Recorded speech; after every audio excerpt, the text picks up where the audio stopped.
baru gabung di channel aku, Assalamualaikum, makasih ya udah gabung di sini. Kenalin, aku Dela. Saat ini umurku jangan dong ngomongin umur ya, nanti aja.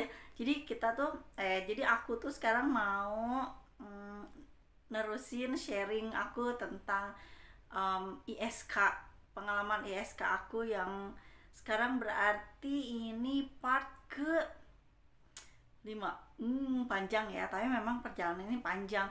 Aku nggak bisa disatuin ke dalam satu part, kebayang nggak, itu akan makan waktu yang banyak banget. Makanya aku pisah-pisahin ke beberapa part supaya kalian juga lebih enak lah gitu ya dengerinnya gitu.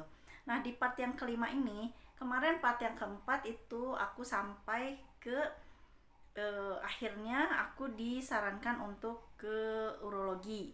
Nah, singkat kata, aku tuh akhirnya datang ke rumah sakit besar di dekat rumahku yang terdekat gitu ya. Ternyata di sana itu aku harus periksa ke bedah urologi. Jadi ke bagian bedah urologi. Aku pikir cuman ke bagian urologi aja gitu. Ternyata harus ke bedah urologi. Nah, pulang dari klinik itu yang aku alergi obat itu, yang bibir aku bengkak, mata aku bengkak, aku sesak napas itu, ternyata kan aku pikir ya udah deh, oke, nanti mau ke rumah sakit besar, ke Hermina lah ya, aku periksa ke Hermina, terus ke Hermina, tapi nanti deh gitu, toh sekarang kan sakitnya udah mulai berkurang karena sama dokter di Dahlia itu aku juga dikasih obat penahan rasa sakit, ngegantiin si metapiron yang aku alergi itu. Nggak ada kerasa apa-apa, maksudnya udah nggak ada kerasa apa-apa, enak gitu, udah makan obat penahan sakit itu tuh memang jauh berkurang. Terus ya udah enak aja, aku pikir ya udah deh, ngabisin dulu antibiotiknya, terus nanti dilihat kalau misalnya masih nggak nyaman baru gitu aku ke bedah urologi gitu. Ternyata teman-teman, nyampe ke rumah malamnya demam tinggi, tinggi banget, sampai hampir, kalau nggak salah nyampe di 40. Aku tuh sampai menggigil gitu ya, badan tuh sampai menggigil, kayak tau nggak sih yang kedinginan kita zaman masih kecil gitu, yang abis berenang gitu ya, sampai gigi tuh bergemeretak gitu, gemeretak. Pokoknya gemeter banget, sampai menggigil, sampai harus diselemutin berlapis-lapis gitu. Aku udah makan paracetamol sih, cuman kayak nggak berkurang gitu. Akhirnya suami bilang, wah ini nggak bisa ditunda lagi, besok udah harus langsung ke rumah sakit. Karena kan kalau malam akhirnya ke UGD gitu. Aku sih pas udah makan obat penahan sakit, makan antibiotiknya, kalau nggak membaik malam itu juga mau ke UGD gitu. Cuman karena membaik, jadi maksudnya demamnya juga lumayan turun, jadi ya udah besok pagi aja diputuskan gitu. Besok paginya teman-teman, demam lagi, menggigil lagi. Nah, itu ditambah kayak kelejangan, pusing, kayak nggak tahu ya, mungkin karena kurang tidur juga atau apa, pokoknya kayak vertigo gitu, pusing, jadi lemes banget. Aku pikir aku tuh kena tipes. Ini ya udah kayak waktu kemarin berasumsi takut apa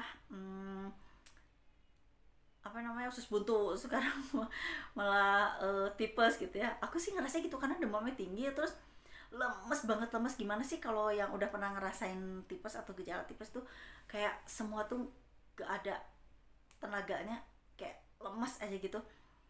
Akhirnya itu singkat kata udah ke rumah sakit nih ya, udah ke Hermina gitu. Nunggu dokternya datang gitu, padahal katanya sih dokternya jam 7 gitu. Jadi aku datang sana itu sebelum jam 7 sih. Cuman kan ya namanya juga ini gitu ya, antri lah segala macem gitu. Sambil nunggu dokter itu aku tuh lemes banget, sampai hampir nggak bisa duduk gitu, saking ya udah pengennya tidur aja gitu. Tapi ditahan ya, karena kan malu, terus ya lah banyak hal lah gitu, kayak ini mah cuman kurang tidur aja, atau aduh takutnya gejala tipes atau apa gitu, kecapean kemarin pulang dari luar kota atau apa. Begitu masuk nih ke dokter, aku ceritain singkat aja karena memang dokternya juga waktu itu pasiennya banyak, jadi aku nggak dapat kesempatan untuk cerita banyak gitu. Dokternya udah langsung kayak, ibu harus dirawat ya, kita harus cari tahu apa penyebabnya gitu, karena ini akan makan waktu agak lama gitu, maksudnya kayak tes gitu segala macam, jadi lebih baik dirawat. Ibunya juga kelihatannya kayak drop gitu, jadi daripada nanti bolak-balik atau apa, jadi harus segera dirawat, ditangani, biar dicek gitu segala macamnya gitu. Aku yang nggak tahu akan separah itu akhirnya jadi kayak, aduh dok gimana ya, karena waktu itu sih udah covid ya, jadinya takut gitu ke rumah sakit aja, kalau nggak kepaksa tuh nggak mau gitu, dan ini harus dirawat gitu. Aku mikirnya aduh gimana nih, ke satu takut, kedua yang nemenin siapa gitu, jadi banyak pertimbangan gitu ya. Kalau suami aku yang nemenin, dia juga harus ngejalanin bisnisnya gitu, anak aku nggak mungkin gitu, karena apa namanya, ya belum, ya pokoknya nggak mungkin lah gitu. Terus ibu aku udah sepuh gitu, lebih nggak mungkin lagi. Kalau aku ada yang nggak ditemenin juga lebih nggak mungkin lagi. Jadi banyak pertimbangan, akhirnya aku tuh menolak gitu ke dokter, dok bisa nggak ya kalau nggak harus dirawat, misalnya aku kontrol lagi terus nanti mungkin tesnya, jadi aku datang aja ke sini nggak usah nginep gitu. Ya dokternya sih sebenarnya agak kecewa ya, cuman ya udah nggak apa-apa, terserah ibu gitu. Saya sih cuman bisa menyarankan karena ngelihat kondisi ibu yang kayak gini gitu. Tapi kalau ibu ada pertimbangan lain ya nggak apa-apa gitu. Ya agak kecewa dokternya, ya aku juga tahu aku salah gitu, kayak mending gak nurut gitu meren ya kata dokternya. Tapi deh gimana, itu lagi covid lagi tinggi jadi takut gitu, parno gitu ya. Nah akhirnya pulanglah rawat jalan. Di rumah besoknya masih demam tinggi lagi dong, sampai akhirnya bertahan, antibiotik habis, berarti itu sekitar ya 5 hari ya. Jadi 2 hari sebelum antibiotik habis ya, berarti 3 hari itu aku demam tinggi dan aku bertahan dong, nggak mau dirawat. Bayangin kekeh itu gitu, sebedegung itu gitu ya kalau kata orang Sunda. Akhirnya setelah antibiotik habis, baru sehari aja habis, udah sakit lagi dong pinggangnya. Jadi kayak wah ini udah nggak bisa nih, mungkin harus cari tahu, harus dirawat, harus cari tahu gitu kenapa gitu. Tapi badan aku sih udah lumayan kayak demamnya udah nggak ada gitu, cuman ada sakit yang memang tapi masih bisa ditahan, maksudnya bukan sakit yang kayak kemarin yang udah nggak bisa tahan, nggak, sakitnya masih bisa ditahan gitu.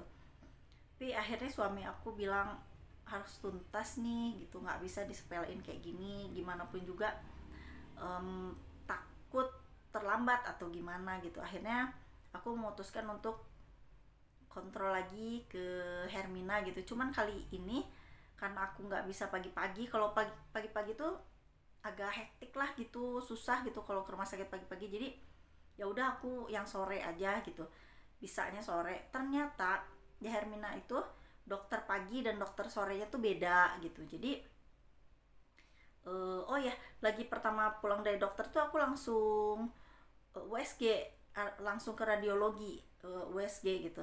Hasilnya nanti diambil beberapa hari. Sebetulnya kalau aku dirawat sih hasil kan bisa langsung ditungguin, cuman karena aku nggak mau dirawat jadi hasilnya beberapa hari gitu. Akhirnya lagi akhirnya balik lagi ke Hermina untuk kontrol, sekalian ambil hasilnya.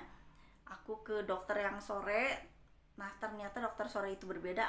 Aku harus menjelaskan lagi dong ke dokter yang baru ini, yang pertama, SK pertama, kedua, ketiga, kemudian terakhir kemarin harus diopname, dan akunya belum mau gitu ya.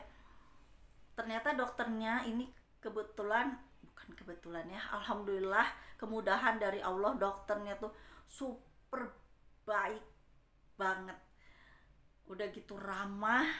Dia jelasin tipe dokter yang pengen bikin kita pinter, tahu nggak sih, yang tahu tau lah ya, ngerti ya, mungkin ada dokter yang kan apa namanya suka irit penjelasan gitu, karena mungkin ya toh kita juga mungkin nggak akan terlalu bisa ngerti mungkin gitu ya atau gimana. Nah, ini tuh dokter yang ngejelasin sedetailnya gitu sampai kita tuh ngerasa oh iya gitu ya.